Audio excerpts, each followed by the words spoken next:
that we have so much footage of Doug Walker, we might make it like a separate video. I guess it's only like 10 minutes much. Well, I record my stuff too, so it's kind of long to put it all together. The problem with Doug Walker's panel was we had to get up, go back in. I think we had to go in and out of that place like 3 times. Our video game confessions and bum reviews and aspects of biases and probably the most notable of the nostalgia training. Good one!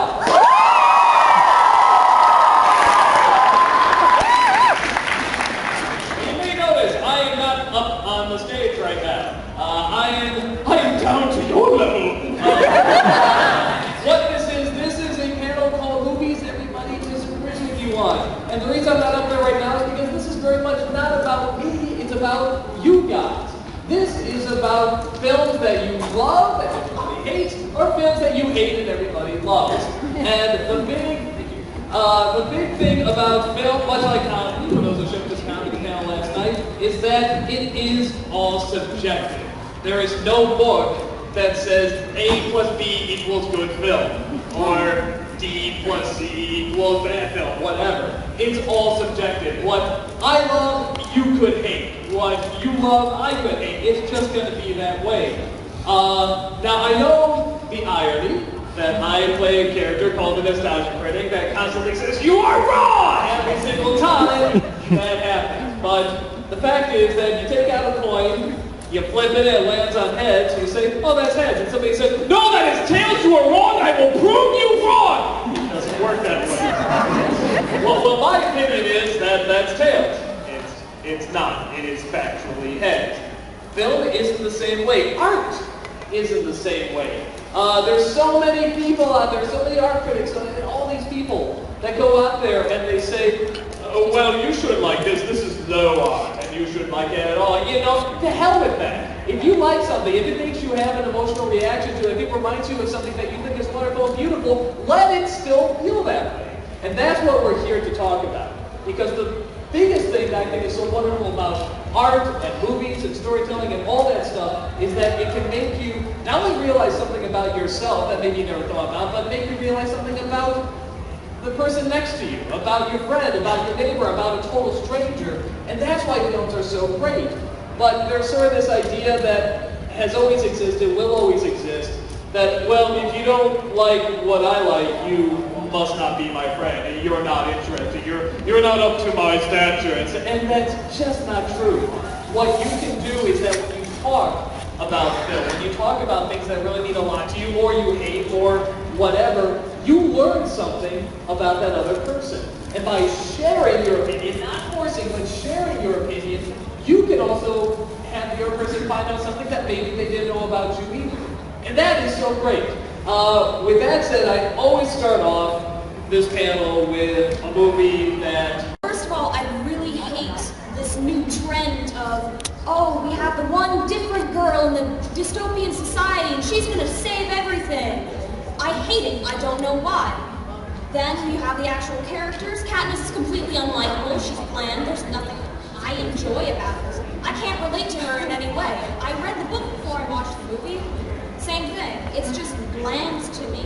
And then there's the whole personal thing where I can't wear my Game of Thrones pin with the Mockingbird in public without somebody doing the 3 fingers. No, I'm trying to talk about Littlefinger here.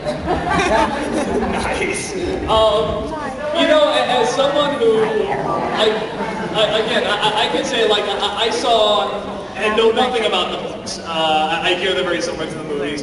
As someone who saw the first 2 films, like the second one, a lot more surprisingly, but who saw those films, I'm surprised you didn't make the Battle Royale argument. That's like the first one.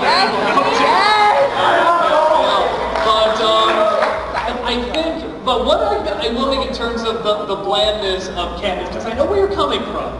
Like, you know, she's tough and strong, bitter, you know, and that's going to save the day, because that's how tough heroes now. Yes, bitter. Don't want to be in the spotlight, but kind of are constantly because they're looking like they don't want to be in the spotlight. I would argue a little bit with that world. I think it works a little bit better because she obviously has a skill, doesn't, you know, uses it to survive, and other people are trying to exploit, but she's not good at exploiting it. I kind of like that. She's not very good at being the celebrity. And in most cases, I would agree with you. I'd say, like, yeah, I'm sick of this kind of character too, but I think because that world is, everyone else has adapted to being the showy person, to wearing the fancy outfits and stuff, and she has such a hard time with it. And that's like the one thing where people do, and again, I think maybe from my standpoint, I can really relate with. I can be like, yeah, you know, you shouldn't have to be that. Be whoever you want, don't let those bastards, blah, blah, blah, any of that. So I think it's one of those things where it is kind of a cliche. I think maybe the world accepted it makes it much more interesting. But that's for me.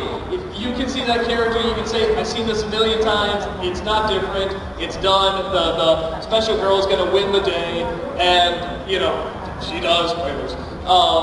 So, yeah, no, I think that totally makes sense. I know lots of people that don't get into it. You heard it. I mean, there's lots of people who don't get into it. So, yeah, definitely. Let's go. Josh, all wearing their sports jerseys. How they even know what Transformers is, I don't know. They're watching it, they are cheering as soon as the opening logo goes. They cheer when the title comes on, and they're watching, they're laughing at all the jokes. When Optimus doesn't even change it, you just see him as the truck. The crowd just goes, "Oh!" And it was one of those things where it was the first time I really felt, I think next to like the Ninja Turtles movie, it's like that nostalgic, yes, let's go, we got it, you know, sort of feeling. Because I guess I like Transformers, so I never took it that seriously. I'm like, yeah, this is silly. It's selling toys, whatever. And I don't like the sequels. I think they're just the first one over and over, and they're boring. But yes, I think there's. But when somebody says I don't like it, I get you. I'm not gonna be like, hey, this is an epic masterpiece. Shia LaBeouf, it's a darling. It's like, no, I get it. I totally get it, and you have every right to hate that film. But yes, I'm with you that it is one of those guilty pleasures. And for me, I liked it because it almost felt like a satire of the other Michael Bay films. It felt like a satire of his style, whether it was intentional or not. It's the same with like Stallone films. I have no idea if he's aware that his stuff is totally stupid and satirizing his own work, but I love it. I love that it is doing that. So no, I totally hear you. Let me double check see when this panel is supposed to end. 9:30. Where one starts to fall behind, the other can sort of pick it up. So it's great. I mean, he's my brother. I mean, of course. So yeah, no, it's really wonderful. Yes. You like hearing it, right? No. They brought you to me. yeah, obviously. What is the weirdest, most craziest thing you have ever seen on the internet? Oh, dude. That's like saying, what was your favorite M&M you ever had in your lifetime?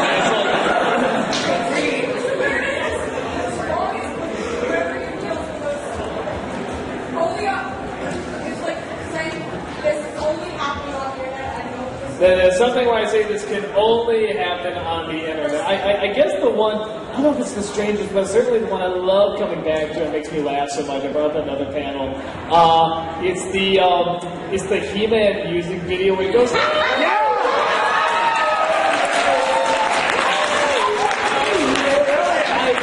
I can't explain why. It's just so silly and so goofy and really catchy, of course. I mean, I knew the song existed beforehand, but it's like, I just love it. So, I know there's weird, don't get me wrong, but that's the one that makes me laugh the hardest. I keep coming back to. I'm John Salter. I'm the guy who implied Chicago was awful and improv last night. I hate you too, yes. I was just kidding, of course. But, question. The website has acquired quite a few, not an insignificant number of people over the years. Of course, you got Hope Chapman, most people might know as Joe Anime. Of course, Angry Joe's there, and a whole host of others, Todd and Shadows. How did you manage to acquire, or group together so many of these individuals, or how did they come to you, or how did the site basically grow? So I had a question. It's called blackmail.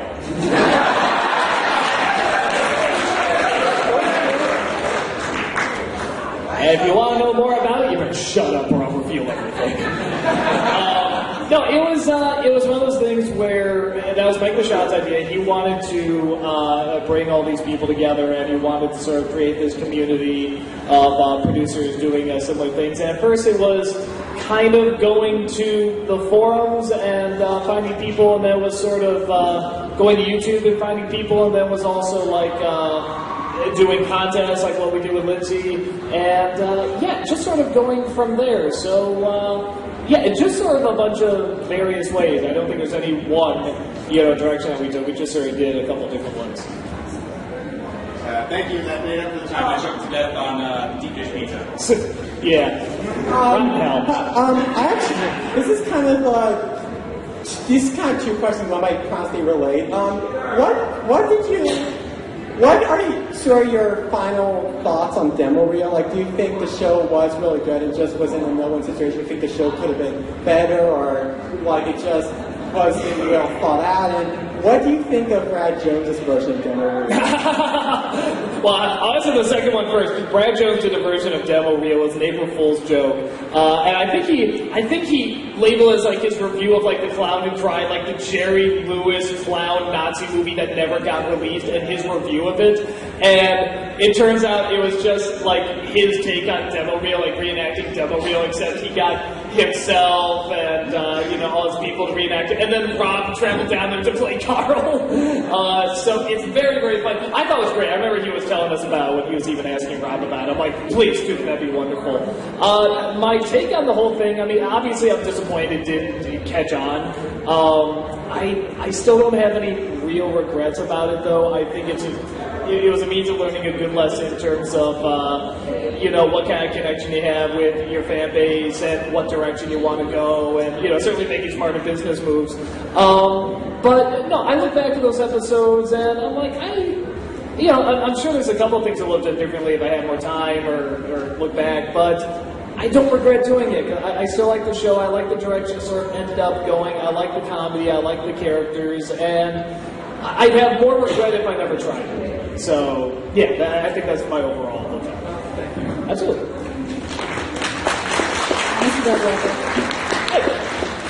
We spoke yesterday briefly about how much I appreciated your show helping me through a really bad period. And part of the reason that I love your show so much is because you and I are about the same age. So the things that are nostalgic for you... You're 22. Really?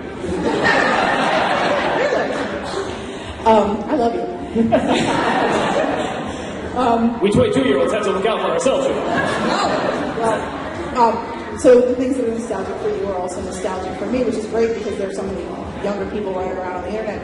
I was just wondering, what movie from when we were growing up have you wanted to review but not been able to review, or just can't bring yourself to review? I don't know if it exists. I just sort of do them. Or not really anything? I'll say the one that I dabble with, I don't know if I'm going to do it because I think it would make people too uncomfortable. It is such a nasty movie. And I think it would just be too controversial, and I don't think I could have enough material to sustain it. I was almost thinking about doing The Passion of the Christ at one point.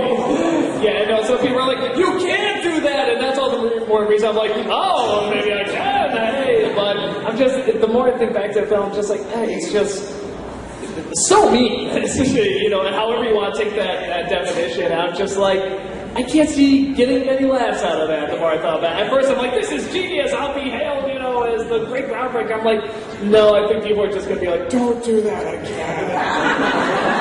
I think people are uncomfortable I did The Cell, and it's like, if I did The Passion, it's like, no, that's probably not going to be a good move. So, originally I was really hyped about doing that someday, and then the more I think about it, I'm like, I should, unless I think of something that's really, wow, like this is a good idea, and I really think I can win people over with it, I probably am not going to do it. As probably, even I'm telling myself right now, it's probably a good move. Absolutely. Hi. Since you've done both December and DreamWorks, which animation studio do you prefer more over the other? And God, even that's a loaded guy. He works in the film industry, and his big breakthrough into cinematic arts was... Wait, let me see that picture again. I'm sorry. I'll get to it. I just realized something.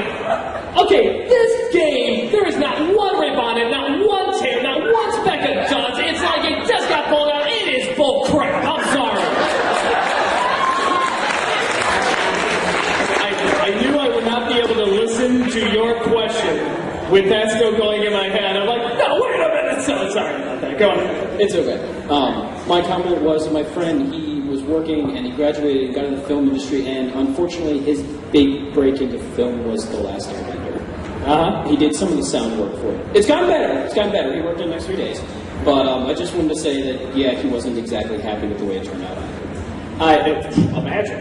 And my question that I asked John Delancey when he came to Zenkaikon last time was, as a reviewer and as a person, when you're looking at a show or a TV series, if there's a bad script, can it be saved by a good actor, and vice versa? Can a really bad actor be saved by a good script?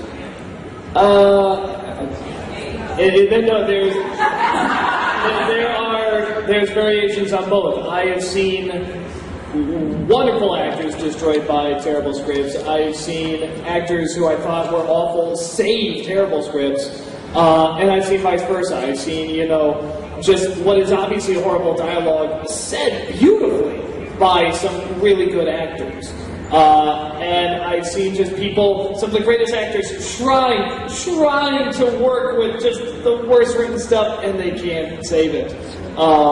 Again, I think, honestly, that the Star Wars prequels are kind of a good example of that. Just see who was talented enough to take that dialogue and make it really work and sound natural, and who are the ones that are just so trying and they can't do it because it's just so bad. Or Shyamalan as well. I think it's possible, but it doesn't mean it's easy. It doesn't mean people who don't do it are, not talented. Sometimes just something else can be so lacking that it takes... sometimes something can be extraordinarily bad, that you need something extraordinarily good and talented to come in and say that. Not everybody has that. So, yeah. Hi, Doug. So, I've got 100 questions, but I'll try to limit myself here. Pick the best one. Hi. I was wondering, what movie just makes you really angry? Can't review it. So bad I can't review it? That's tough. I mean, usually if there's something I have really strong opinions on, I just review it. Maybe Compassion. Honestly, I mean, I'm so into, I was raised Catholic. I consider myself agnostic now, but it's whatever religion you're raised with, it never truly leaves. So I like talking religion. I like hearing about different religions, and that just seemed and I know people have their own interpretation, whatever, and that's fine, but it just seemed sadist porn with a hangover. So, I mean, that's what I got out of it. I know other people really get something out of it and it changed their lives, and that's wonderful. Let it change your life. I just didn't see it. So, but I know everybody's different. So that's the only one I can think of. Thank you. Absolutely.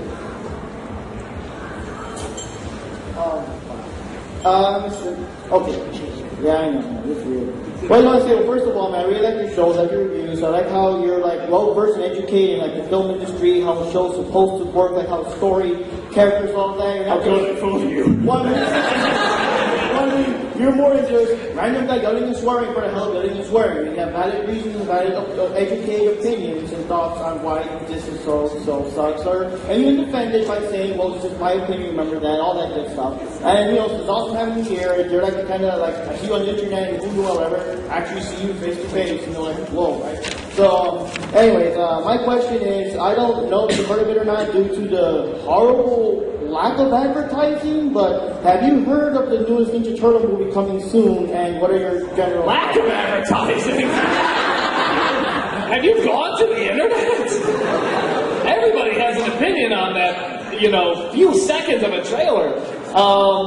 I did a whole spiel about this, about once Michael Bay got involved, I wanted to see just how over the top terrible they could make it, give Donatello boobs, make them aliens, make them all racist, don't even make them turtles, just make them fiery explosions. But honestly, from the trailer, I thought it'd be a lot worse. I know he's not directing, I know he shouldn't be producing it. I was kind of hoping for something worse. But yeah, I don't know, I adored Ninja Turtles growing up. They were my life. I adored them. But yeah, and it's one of those things where it's and I still have a place for them in my heart. It's never going to leave, but in terms of to me, it's not they're not a Batman to me. They're not an X-Men to me. It's not like, hey, I need to see this latest story, the Ninja Turtle mythos. You know, it's like, it's just surfer dude amphibians, you know, just eating pizza, saying catchphrases that were popular in the 90s, and, you know, making a joke every once in a while. That's fine, but it doesn't carry over for me like, you know, yeah, years later I want to know the mysterious adventures of Teenage Mutant Ninja Turtles. You know, so honestly, I'll go see it because I'm sure I have to review it. But I'm not like, I have no passionate hate or love either way, honestly. So in a way, I'm probably the perfect crowd for it. So we'll see what happens. Yeah, cool. Thanks. Sure. Hello, Doug. How did I know that you were in the... Two quick questions. First, kind of a recommendation, or well, just a thing. Have you ever considered maybe reviewing the Toxic Avenger films? You know, the funny thing is, some people have asked me that. I think that's one of those that's sort of meant to be bad, whatever. But then James Rawl told me that he had the contact with the guy who made the movie, and that he'll do anything. And I saw that video he did with him, and just how crazy he seemed, like just enjoyably out of his mind. And it's like, this would be kind of funny. So I don't know. I'll have to get back to you on that. And also, maybe the Bill and Ted movies. Would they consider them bad? Oh, the Bill and Ted? I was considering that at some point too. I don't know how much I could get out of them. Personally, I think they're good movies, but yeah, I mean, like I do like them. They're stupid, but I really like them. So I don't know. Like I said, I'd have to think of a certain angle to come at them from. And that's my goal. I appreciate your patience with everyone here today. Would you rather play with a PlayStation 3 on opening night, or would you rather go outside and play with some bubbles? What was the second one? Would you ever play with a PlayStation 3 when it was new, like opening night release, the system, or would you ever go outside and play with some bubbles? As long as it's with bubble thing, I'm with that.